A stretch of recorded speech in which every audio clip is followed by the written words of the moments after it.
Real estate is more your speed. Greg Rand, radio host and CEO of real estate website Own America, is back, and we know it's about location. You've got two locations for us today that you like, but one of them's in Florida? In Florida, yeah. Well, you know, Florida, if we could look at a chart for... Because Florida's one of the worst hit places. Well, that's it. Exactly. So the bubble's been erased. That's the idea. The bubble's been erased. In Florida, almost across the state, they're back to 2001 prices. So if we have a chart here for Jacksonville, that's our choice right now. Okay, we like looking at these second-tier cities that have opportunity for dramatic population growth. So ask yourself, what does the Panama Canal have to do with real estate investing? Couldn't possibly answer that question. Well, they're widening it right now. 100 years from the original digging of the Panama Canal, they're widening it to allow for these mega tankers that actually carry 5 times the cargo, all right?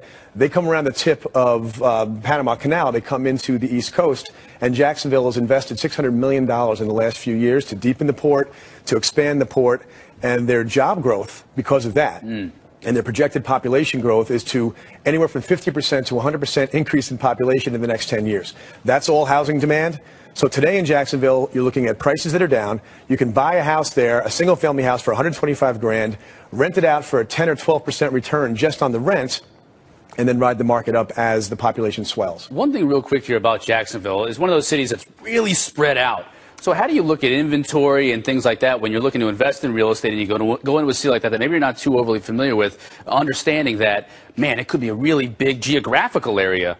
It's a good question, actually. There's a lot of research tools these days that you never had availability of in the past. And so our company actually assembles a network of national professionals who can actually help you from a distance get to know these markets. But basically, you can look at stats. You do one drive around, you can get a feel for the place. But at the end of the day, anything outside of the downtown metro, single-family homes, you get a feel for the neighborhood pretty quickly. The real estate market in general right now, improved, worse than it was about a month ago, about the same?